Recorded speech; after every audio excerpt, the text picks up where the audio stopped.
질문을 또 해보자면 예를 들어서 제가 이제 연애 프로그램 지금 진행을 하고 있잖아요. 예, 보시죠?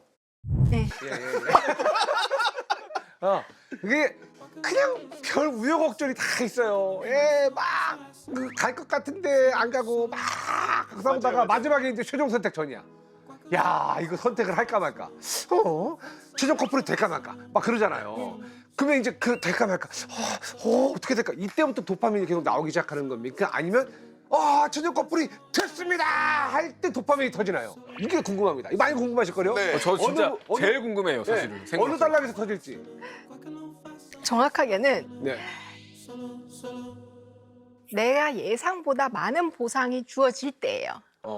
많은 보상이 예상될 때. 좀 더 쉬운 예를 들게요. 예. 자, G한테 T 모양의 예. 메이즈를 이렇게 그 미로. 미로를 이렇게 예. 걸어가다가 예.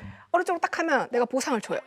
그러면 이 질문을 바꾸면 뭐가 되냐면 G는 달려가는 동안에도 도파민을 분비할까? 아니면 먹이를 딱 본 순간에만 도파민이 분비될까? 그렇죠, 그거예요. 예, 그죠? 그렇죠. 예. 근데 사실 G 입장에서 생각을 해보세요. 걸어가다 보면 이 G는 이제 여기 몇 번 가봤으니까 안단 말이야. 이제 조금 더 가면 내가 이쪽으로 가는 또 그 먹이까지 가는 길이가 짧아지고 있어. 먹이에 대한 예상이 점점 커진단 말이에요. 그렇죠. 그럼 그 커지는 게 뭘로? 도파민으로 반영이 되겠죠. 그래서 도파민이 점점 증가하는 모양의 신호가 나오게 됩니다. 그럼 이미 빌드업 되면서부터 계속 예. 도파민이 터지기 시작하는 거구나. 예, 예. 예. 자, 그럼 이제 이 G가 똑같은 경험을 여러 번 반복한다라고 해봅시다. 그러면 당연히 보상에 대한 예측의 정확도가 높아질 거고요. 이러면 도파민은 점점 덜 나오게 돼요. 그럼 예상보다 좋은 일이 생긴 거를 더 열심히, 더 적극적으로 해야 되고, 더 잘 기억해야 되고, 그 내용을 학습해야 되고, 그러니까 뭐 이런 것들을 담당하는 뇌 영역들, 도파민의 분비를 받는 이 영역들을 보상회로라고 부릅니다. 보상으로. 그럼 예를 들어서 저희가 그 봤던 영화가 있어요. 근데 그 영화 너무 재밌어요. 또 볼 때도 있잖아요, 재밌어서. 근데 그거는 다 예상 가능하잖아요. 괴롭진 않죠. 예상을 넘어서는 쾌락이 없는 거잖아요. 근데 그럼에도 불구하고 또 보고 또 봐도 재밌는데 그러면 도파민은 안 나오는 거예요, 그때? 그때도 나옵니다. 조금 더 해볼게요. 우리 뇌는 평행된 분산 시스템이에요. 네. 그래서 뇌의 여러 영역들이 경쟁하게 됩니다.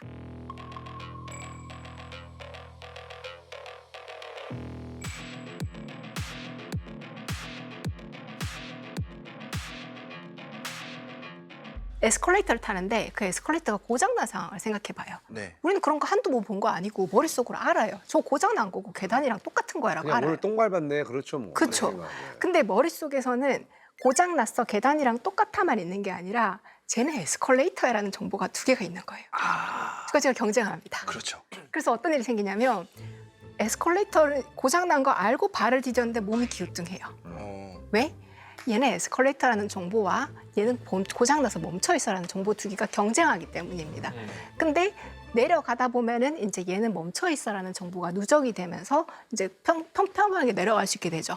말씀하신 것도 같은 것 같아요. 내가 다 알아, 스토리 다 알아. 예상할 거 없어. 근데 머릿속에 어떤 부분에서는 거기에 대해서 완벽한 예측이 일어나지 않는 거예요. 그래서 그 예측의 차이, 미묘한 예측의 차이가 이제 조금 더 기쁨을 만들어낼 수 있겠죠. 즐거움과. 그래서 방금 말씀해 주셨을 때 도파민의 역할이라고 하는 게 기대보다 더 큰 보상이 주어졌을 네. 때 도파민이 나온다고 네. 라는 거잖아요. 그게 저는 좀 약간 되게 신선하게 다가오는 게 우리는 보통 도파민이라고 하는 것이 그냥 약간 쾌락에 뭔가 그냥 그 어떤 자극을 보면 그 자극이 우리한테 쾌락을 주는 것처럼 느껴지지만 쾌락 그 자체라기보다는 기대했던 쾌락과 실제로 받은 쾌락의 차이와 관련된 신호라는 거잖아요. 그렇죠. 그 동물한테는 뭐가 제일 중요하냐면 움직임의 에너지가 쓰여요. 살 빼고 싶을 때 운동하잖아요. 네네. 그럼 이 귀한 에너지를 내 생존과 번식에 필요한 데만 써야 된단 말이에요. 그러려면은 세상에 대한 예측을 잘 하고 나한테 도움이 되는 행동을 움직임을 만들어낼 수 있어야 되는데 그러려면 예측을 잘하려면 어떻게 해야 돼요? 예측보다 좋은 거 있을 때 틀린 것만큼 교정을 하는 게 필요한 거죠. 네. 그래서 그래야 행동도 바꾸고 작업 기억도 바꾸고 뭔가를 바꾼 학습. 행동이 나타나게 되는 거예요. 작업 기억? 뭐죠, 이게? 필요에 따라서 일시적으로 필요한 정보만 띄워넣는 그거를 작업 기억이라고 불러요. 작업 기억. 우리가 이거를 계속 도파민이 쾌락이라든지 흥분이나 이런 거랑 연관짓다 보니까 다시 보거나 했을 때는 자극이 적어져서 그렇게 안 될 거다라고 생각을 하는 건데 네. 사실 도파민을 뇌학 쪽에서는 만족감이라고 오히려 말을 해요. 만족감. 왜냐면 우리가 같은 걸 알고 스토리를 알아도 내가 이걸 보는 거에서 느껴진 만족감이 있을 거고. 근데 그러면 조금 다른 해석이 다른 거 아니에요? 저는 완전히 달라요. 어? 왜냐하면 네. 쾌락이라는 단어도 사실은 뇌과학에서는 되게 그렇거든요. 왜냐하면 과학이라는 것 자체가 그렇다는 게 별로 안 좋아한다는 거예요? 쾌락이라는 단어를요? 뇌과학에서? 주관적인 거잖아요. 아, 그렇죠. 과학은 철저하게 밖에서 해서 누가 해도 측정할 수 있는 객관을 위해서 왔는데 만족이든 쾌락이든 주관이란 말이에요. 네. 근데 그래서 그 주관을 가지고 얘기하는 거 자체가 물론 좀 이렇게 정확하지 않은 표현이라고 느껴지는 것 같아요.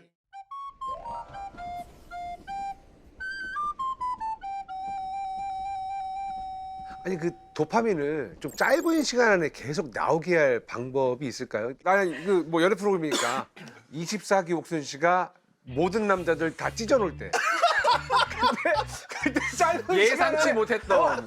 여기도 다 전문용어로 죽여놓는다고 그러죠. 예, 그냥 완전히 꼼짝 못하게 만들 때 아, 너무 그때 재밌어요. 짧은 시간대 계속 도파민이 막 뿜뿜뿜 거렸거든요. 너무 재밌었거든요. 짧은 시간 안에 그렇게 뭐 터지게 할 수 있는 방법이 꼭 시청자가 아니라도 뭐 없을까요? 뭐 있죠. 내 예상보다 좋은 일이 계속 생기면 돼요. 아, 좋은 일이 계속 생기면 터지는구나. 그냥 암페타민이 제일 확실해요, 보통. 네, 그건 안 돼. 그건 일리거리잖아요. 윤리거리 아니라 이건 실제로 의료용으로도 쓰는 것들도 있기 때문에. 의료용. 근데 사실 아까 말씀하신 것처럼 두 종류가 있어요. 자바체는 글러브 같은 수용체라는 게 있고 공을 다 받았으면 이 공을 다시 모아 가야지 또 할 수가 있잖아요. 네. 그래서 이걸 운반하는 수송체라는 게 있어요.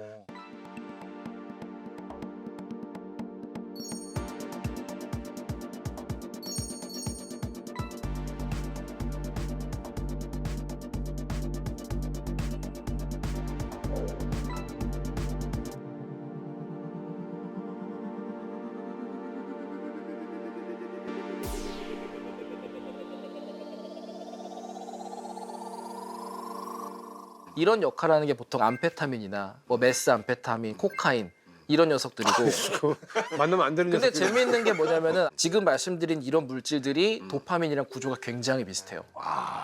그렇기 때문에 유사한 작용을 할 수가 있는 거고. 그럼 그렇게 해서 중독이 되는 거고, 그죠? 네, 그렇죠. 근데 그럼 반대로 도파민이 적어지면 이거는 문제가 생기지 않나요? 심각하죠. 도파민 신경세포가 막 죽어나가면서 생기는 대표적인 병이 파킨슨병이거든요.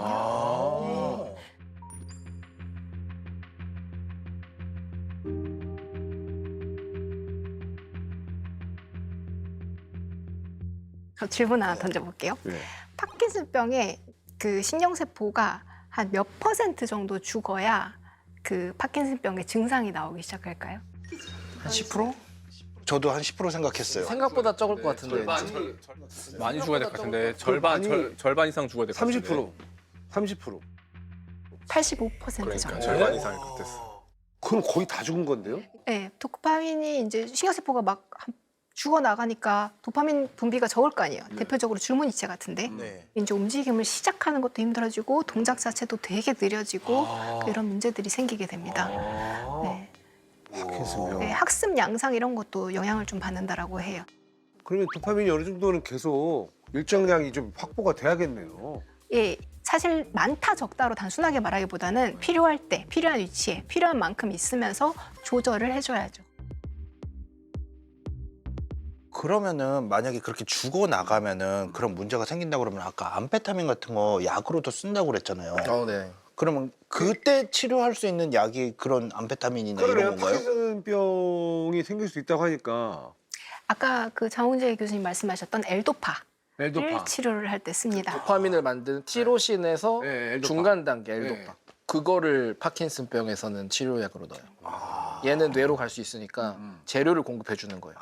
이걸로 도파민 만들어 하고 공급할 수 있게. 아, 그러니까 근데 암페타민을 약으로 쓰기보다는 그거 말고 좀 더 안전하면서 효과는 있어요. 아니, 그러니까 메틸페니데이트 막 이런 게 있거든요. 모르니까 들어봤으니까 아까 약으로도 쓴다면서요. 그러니까 이거 약 쓰는 거에 되게 흥미로운 게 뭐냐면 네. 우리가 파킨슨병이 사실 제일 유명한 그 도파민 부족의 문제인데 그거 외에도 몇 가지 질환이 있어요. 예를 들어서 우리가 양극성 정동장애라고 부르는 조울증이 있는데 조울증은 항상 가라앉거나 한 게 아니라 이게 양일 때도 있고 음일 때도 있잖아요. 네. 가라앉았을 때는 효과가 좋아요. 근데 올라가 있을 때 이 약이 작동하면 난리가 나는. 큰일 나겠네요, 진짜로. 물론 처방 받아가지고 이제 적정량을 쓰면 효과가 있죠.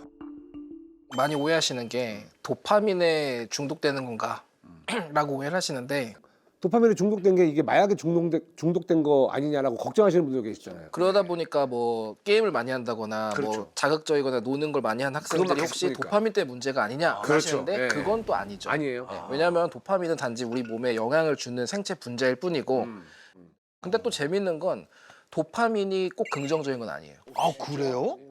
왜냐하면 도파민이 많아졌을 때 어떤 영향이 생기느냐를 연구하기도 하는데 그거 궁금해요. 왜냐면 대표적으로 요즘- 네. 환각 증상, 환각? 과다 도파민 환각이 마약을 나와요. 안 해도? 마약을 했을 때 아. 정도의 과다가 되면 예. 우리가 보통 마약을 하면 환각을 보고 한다잖아요. 그렇다고 이게 하네요. 도파민이 영향을 주는 거라는 연구 결과들이 있고 그리고 우리가 중독 같은 걸 우려하는 이유가 사실 도파민 때문이 아니라 우리 몸이 어떤 자극에 의해서 변성이 돼버리는 거예요. 예를 들어 수용체가 내가 한 100개가 있었다.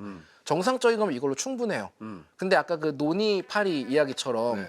도파민을 언제나 얻을 수가 있고 굉장히 많은 양이 있으면 굳이 이거를 많이 갖고 있을 필요가 없거든요. 손을 그냥 대충 집어도 어디나 있으니까. 네.